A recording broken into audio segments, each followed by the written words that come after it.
Bahkan saya minta Pak Ibu Pimpinan, Bapak Ibu Pimpinan, kita ambilkan rekomendasi kepada KPK, periksa apa yang ada di Kemendikbud. Karena ini banyak persoalan, PIP, KIP, dana BOS, banyak hancur ini. Tolong Ibu, saya minta Pak Pimpinan, kita berikan rekomendasi kepada KPK, periksa dari 2021, 2022, 2023. Nggak usah tambah anggaran kalau memang banyak korupsi, uang negara habis, bukan untuk rakyat.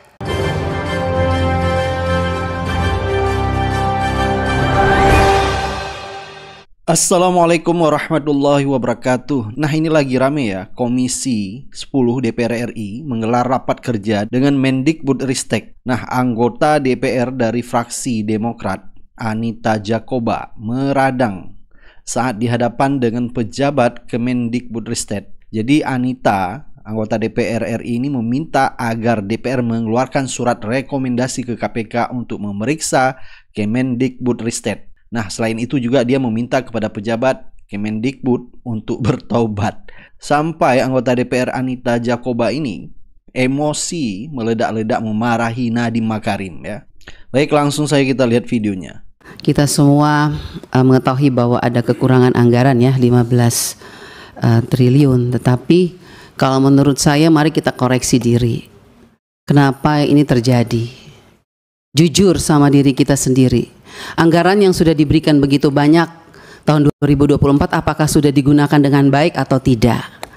Jangan kalau dikurangin kita sedih, tapi waktu dikasih banyak kita tidak menggunakannya dengan baik. Kenapa saya mengatakan tidak melakukannya dengan baik? Karena sampai hari ini Pak Menteri berulang kali saya katakan bahwa masih banyak persoalan terhadap realisasi anggaran dan penyerapan anggaran APBN itu ke daerah, baik transfer daerah, itu banyak persoalan.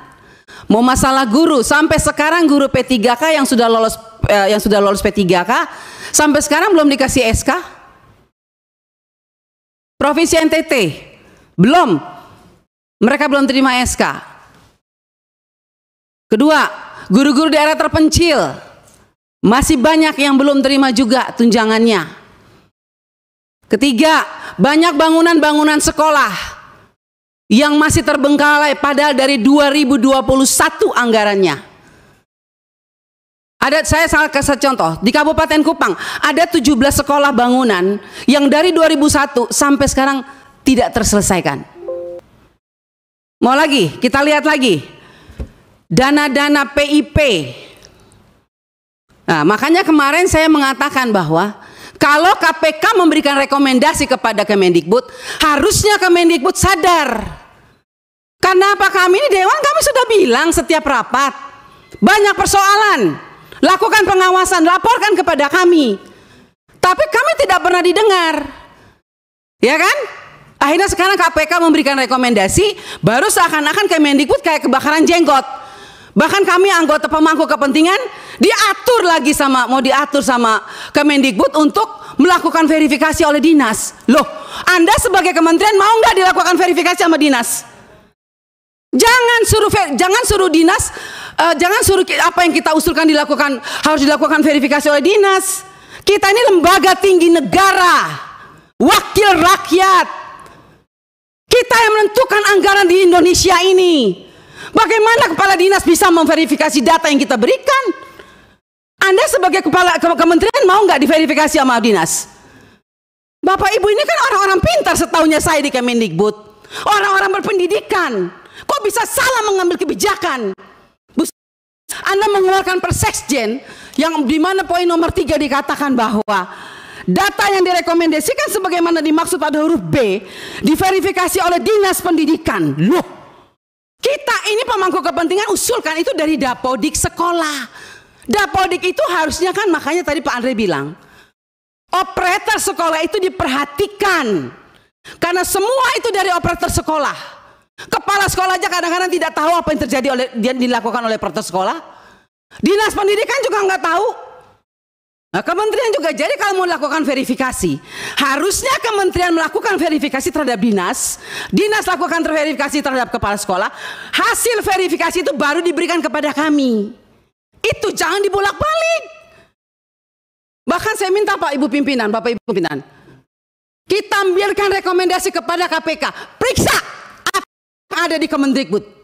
Karena ini banyak persoalan. PIP, KIP, dana BOS. Banyak hancur ini. Tolong Ibu, saya minta Pak Pimpinan, kita berikan rekomendasi kepada KPK. Periksa.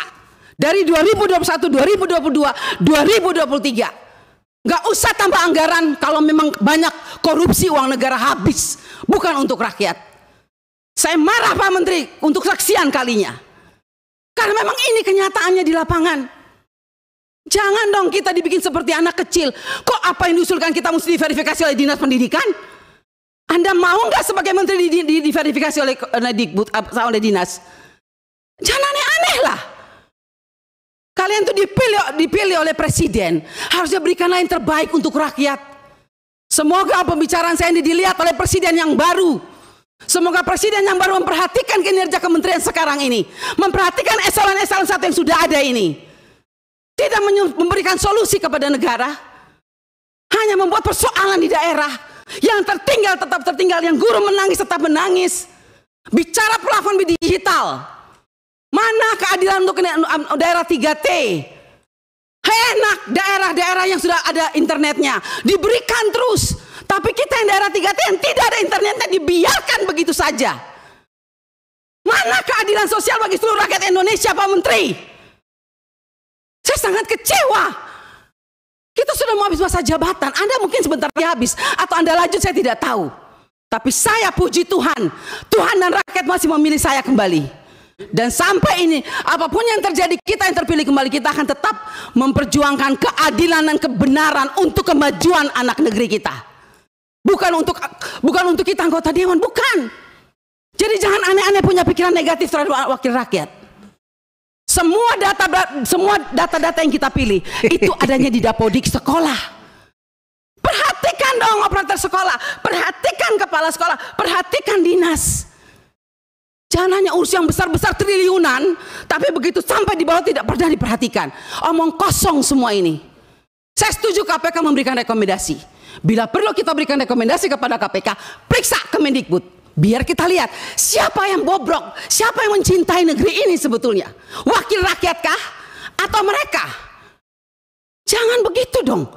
Bikin Persekjen memalukan, Bu Sekjen. Ya iyalah, Anda jangan senyum. Anda membuat Persekjen, tidak pikir, masa kita diverifikasi oleh dinas? Mending kalau kepala dinasnya bersih. Kalau kepala dinasnya justru yang mencuri uang PIP, bagaimana Ibu? Saya mau tanya sekarang, jawab.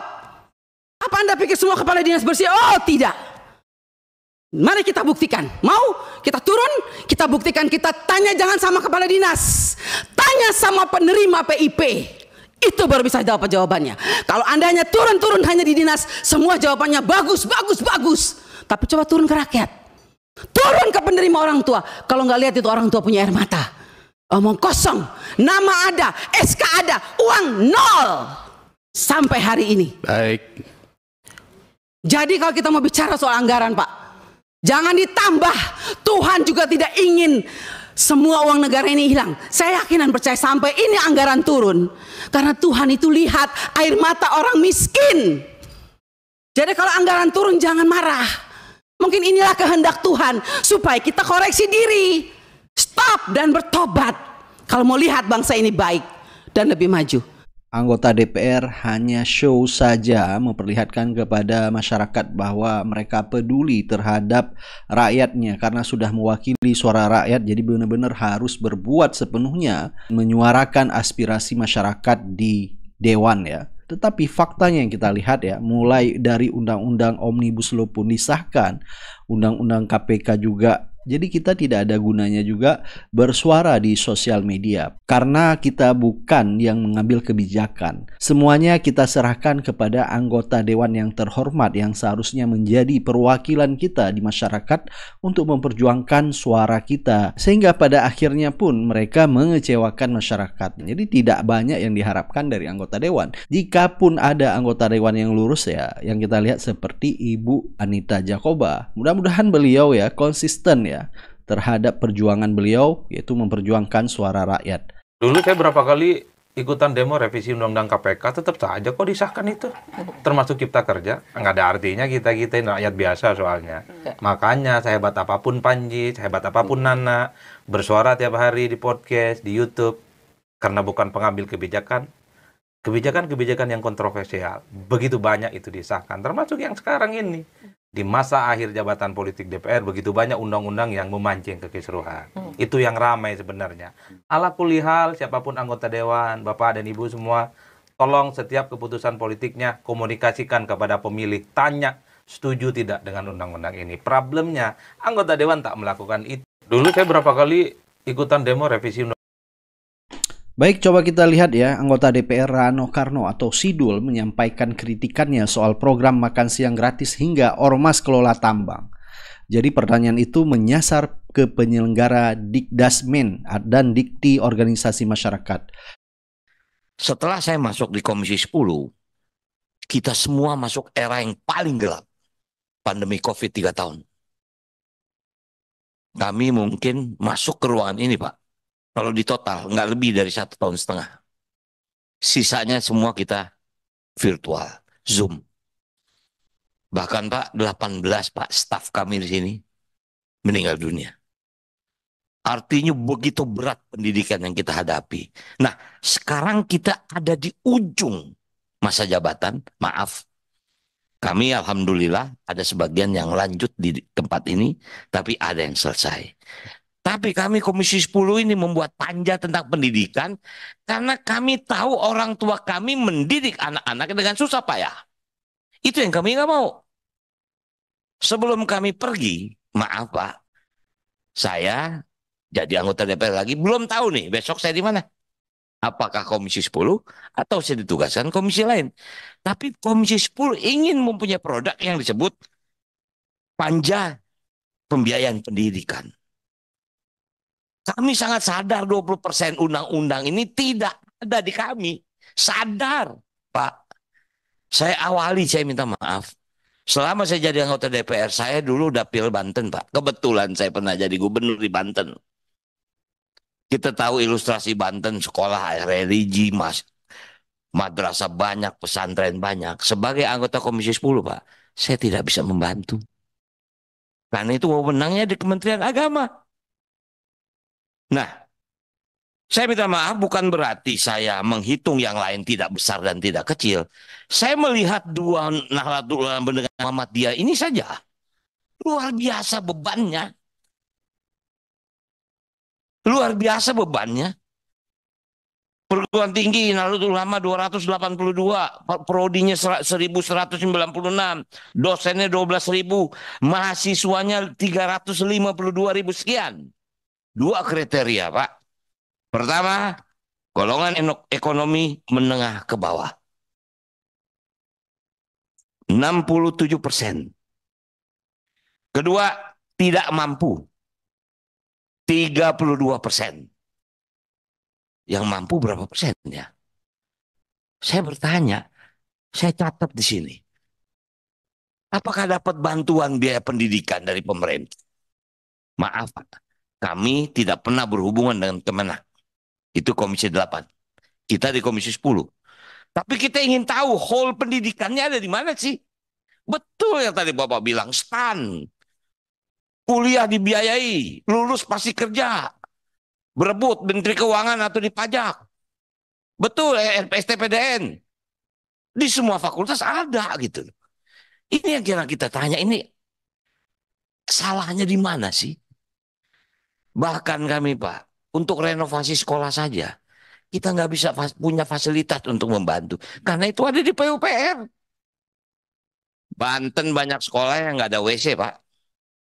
Saya minta maaf dulu pada waktu saya jadi gubernur, makanya bantuan provinsi kepada sekolah yang berbasis masyarakat ini, maaf saya anggap cukup tinggi. Setelah itu, tidak ada lagi Pak. Saya minta maaf, Bapak boleh cek. Seumur terberdirinya Provinsi Banten dari tahun 2000, sejak Gubernur Rano Karno menjadi juara umum MTQ, setelah itu sampai sekarang menjadi nomor 24. Itu hanya satu frame yang ingin saya ceritakan.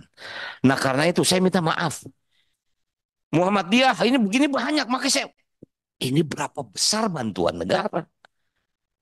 Kami punya aspirasi, Pak, ada PIP, ada KIP. Tapi kita nggak bisa membantu anak-anak yang memang di sekolah agama. Ya, kita nggak bisa bantu. Nggak boleh. Karena itu ada di Kementerian Agama. Nah, itu juga membuat kita, ini Komisi 10, ini harus sesuatu yang kita lakukan. Saya minta maaf. Tadi Pak Ketua mengatakan, rekomendasi persis itu sudah saya catat ini Pak, sebelum Pak Ketua bicara. Wah, udah ketemu ini jawaban bagaimana caranya mengembalikan 20% itu. Berarti yang lain juga mencatat itu, tapi mungkin tidak tersebut. Saya catat ini. Yang tadi Bapak bacakan rekomendasi persis. Itu sudah satu kita ketemu bagaimana cara kita mengembalikan. Nah, artinya Pak, terakhir kita tidak tahu, Pak. Pemerintah akan berganti. Apakah kepemerintahan besok masih tetap Kementerian Pendidikan dan Kebudayaan? Karena ada indikasi mau dibelah nih, Pak. Kementerian Pendidikan dan Kementerian Kebudayaan. Itu juga kita antisipasi nih, Pak. Ini setelah ini bagaimana ini? Maaf. Ini memang DPR ini kan tempat politik. Yang kita antisipasi juga ini yang namanya makan gratis ada di mana? Dititip di bos kah? Bos aja segini apalagi ditambah lagi ini kan? Itu yang juga kita sedang berhitung, Pak. Nah, jadi sekali lagi saya berterima kasih sebagai anggota yang baru. Saya merasa bangsa ini harus dikejar dari sudut pendidikan, apapun konsekuensinya. Yang terakhir barangkali saya minta maaf, mungkin pertanyaan saya agak nakal. Saya catat di sini. Saya berharap mudah-mudahan dengan diberikannya konsensi pertambangan bagi ormas-ormas itu bisa membantu. Saya mencatatnya, Pak. Saya tidak tahu apakah semua yang ada di sini yang mendapat konsensi pertambangan. Kalau itu mudah-mudahan bisa membantu operasional. Mungkin itu yang bisa saya sampaikan. Terima kasih, Wabil Taufik. Baik, silakan Anda beri pendapat dan komentar Anda. Kita akan ketemu di video selanjutnya. Assalamualaikum warahmatullahi wabarakatuh.